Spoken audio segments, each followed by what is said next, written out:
Good morning friends, concept नामा classes में आपका स्वागत है। आज की इस वीडियो में हम लोग क्लास 10th मैथमेटिक्स का समांतर श्रेणी यानी अर्थमेटिक प्रोग्रेशन का प्रश्नावली 5.2 है।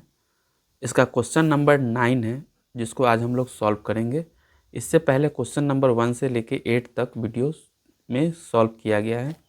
तो अगर आपको 1 से लेके 8 तक किसी क्वेश्चन में प्रॉब्लम है तो उस क्वेश्चन को आप जाके देख सकते हैं। तो आज हम लोग चलते हैं क्वेश्चन नंबर 9 को सॉल्व करने। क्वेश्चन नंबर 9 है, यदि किसी एपी के तीसरे और 9वें पद क्रमशः 4 और -8 है तो इसका कौन सा पद शून्य होगा। तो इसको हम लोग सॉल्व करेंगे।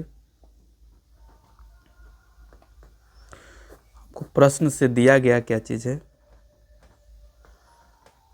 कि एपी का तीसरा और 9वां पद क्रमशः 4 और -8 है, मतलब तीसरा पद 4 हो गया।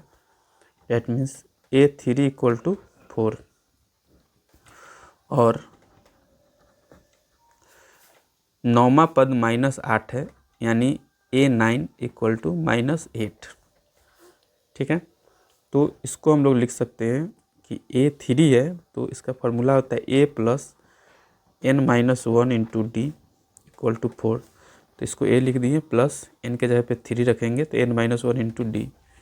इसी तरह से इसका लिखेंगे तो A + 9 - 1 × D = -8।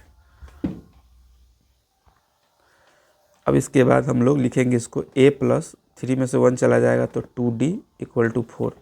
इसको इक्वेशन 1 कर लेंगे और इसको लिखेंगे A + 9 में से 1 चला जाएगा तो 8, 8D = -8, इक्वेशन 2 हो जाएगा। अब इस दोनों इक्वेशन को सॉल्व करके हम लोग A और D का वैल्यू निकाल लेंगे। इसके लिए हम लोग दोनों इक्वेशन को सब्ट्रैक्ट कर देते हैं, यानी 1 में से 2 को घटाने पे। इक्वेशन 1 है A + 2D = 4, A + 8D = -8। इसको सब्ट्रैक्ट करेंगे, यहाँ माइनस चिन्ह है तो प्लस करेंगे, ये कैंसिल हो जाएगा। इससे हम लोग सब्ट्रैक्ट करेंगे तो आ जाएगा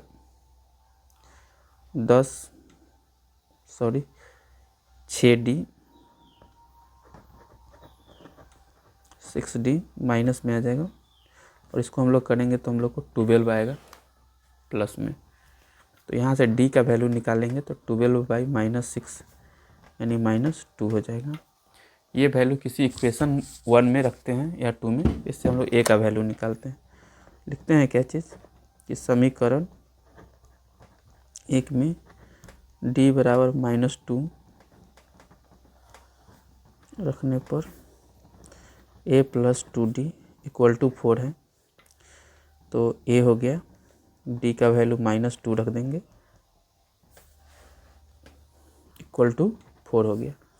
फिर A इसको मल्टीप्लाई करेंगे तो -4 = 4 और A = 4, इधर का माइनस वाला 4 इधर आएगा तो +4, A = 8 हो गया। इस तरह से हम लोग को दो वैल्यू आया, एक D का वैल्यू आया -2 और A का वैल्यू कितना हो गया, A हो गया। तो हम लोग को पूछ रहा है कौन सा पद शून्य है, तो लिखते हैं माना nवां पद का मान शून्य है, nवां पद का मान शून्य है। तो हम लोग को Tn का वैल्यू यानी An का वैल्यू निकला, An = A + n-1 × D रखते हैं। तो nवां पद शून्य है यानी An = 0, या फिर यहाँ लिख सकते हैं अतः An का वैल्यू हम लोग 0 रखेंगे। A का वैल्यू हम लोग को यहाँ से 8 मालूम है, n-1, D का वैल्यू वहाँ से -2 हो गया। इस 8 को अगर इधर ले आएंगे तो -8 हो जाएगा, इधर बचेगा n-1 × -2, फिर 2 इधर आ जाएगा बटा में, -8/-2 = n-1, इससे कट जाएगा 4 टाइम्स में। फिर 1 को इधर लाके ऐड कर देंगे n, यानी n = 5 आ जाएगा। ये हम लोग का आंसर होगा, यानी इस समांतर श्रेणी के 5वां पद जो होगा वो उसका वैल्यू शून्य होगा। यहाँ लिख देते हैं अतः 5वां पद का मान शून्य होगा। तो इस तरह से इस क्वेश्चन का कंप्लीट आंसर हो गया। और आगे भी इसी तरह के वीडियो पाने के लिए इस चैनल को सब्सक्राइब कीजिए, लाइक कीजिए और अपने दोस्तों के साथ शेयर कीजिए। धन्यवाद।